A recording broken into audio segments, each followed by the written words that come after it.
Hey, everybody. Nice to be with you. Today is Tuesday, March 24th, 2020. And in Alachua County in Florida, we are on our first day of our stay and place order. So staying at home with only essential businesses and services remaining open.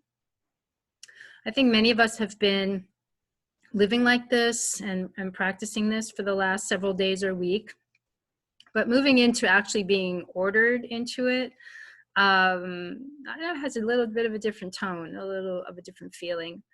I wonder how you're all feeling and doing. I've gotten a bunch of texts and see messages and people posting on Facebook.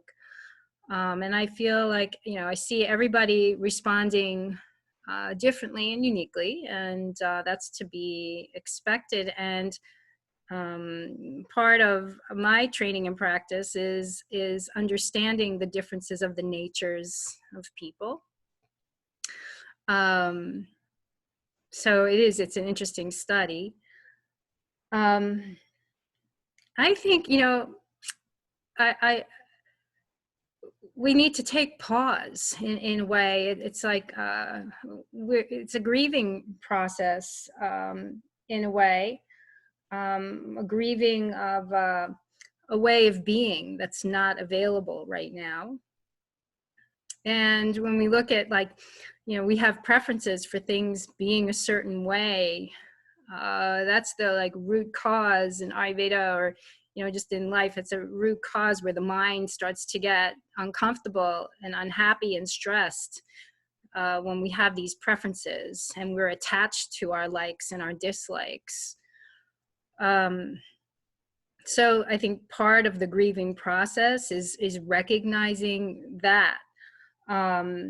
Elizabeth Kubler-Ross, in her one of her writings, talks about the 5 stages of grief. I mean, typically it's associated with death, but like I said, I think we're grieving a loss of a way of life and living. And so her 5 stages are denial, anger, depression, bargaining, and acceptance. So we're all at different places on the spectrum.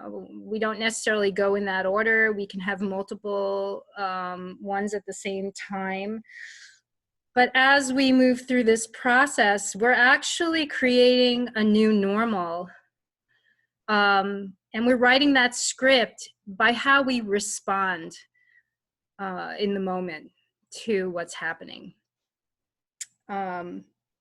So we have a new world emerging.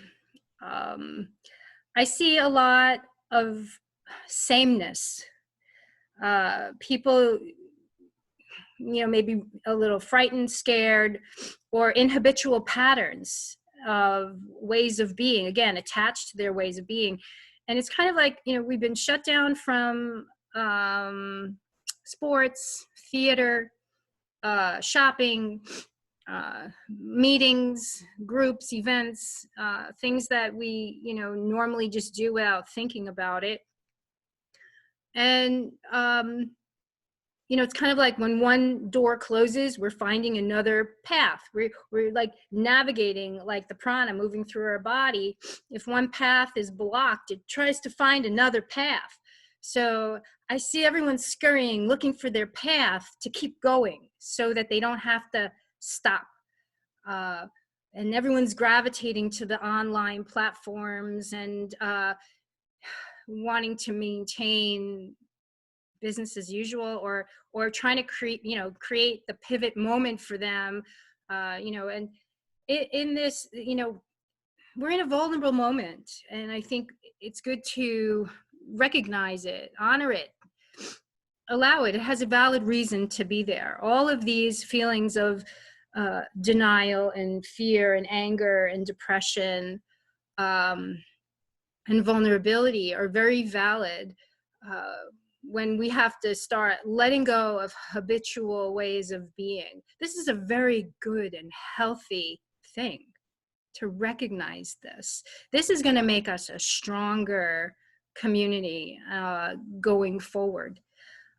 So, you know, I look at this, I see a lot of similar patterns, just finding this new path. They're moving online, doing the same thing they did, but bringing it into an online platform.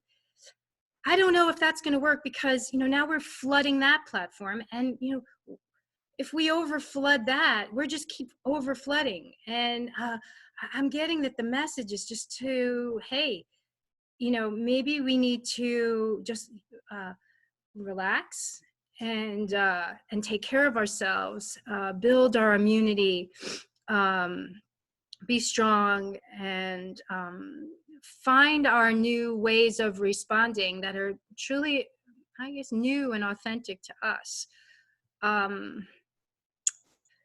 You know, when we're in a vulnerable place, we can fall prey to pseudo leaders. We can fall prey to misinformation.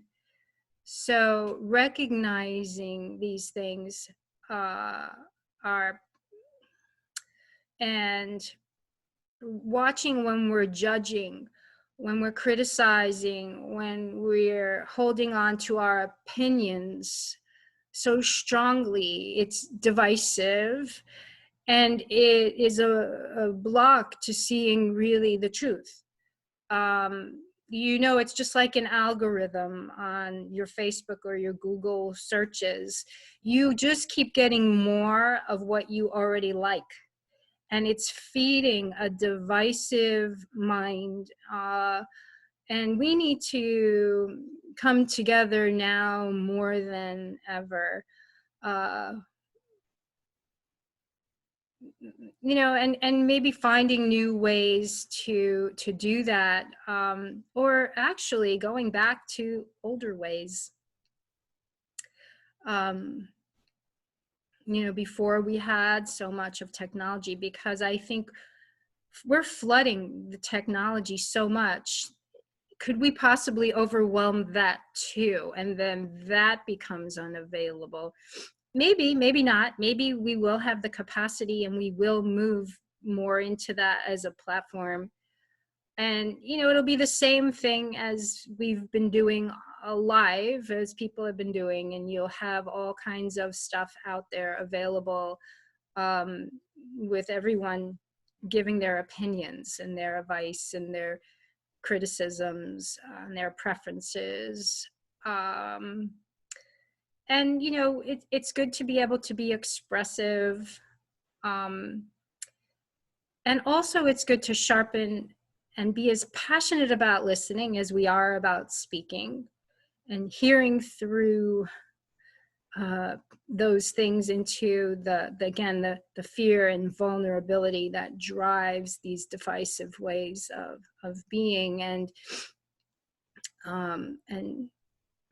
I guess this is, you know, coming back into a more contemplative state of being, going through the grieving process. Maybe we need to be more inward and quiet. And we've had beautiful weather in Gainesville, being in nature, reading, writing, drawing, painting, moving, like expressive movement. And what are the things you've longed to do that you haven't had time for?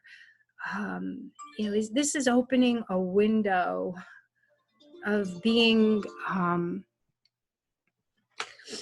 a fully expressed human being. And what does that mean to you? So anyway, I have a lot I felt like I wanted to express, and things I've been contemplating. I'd love to hear your comments. I'm going to be posting my diaries on my blog, which is on the website, and also our YouTube channel. So, and on Facebook.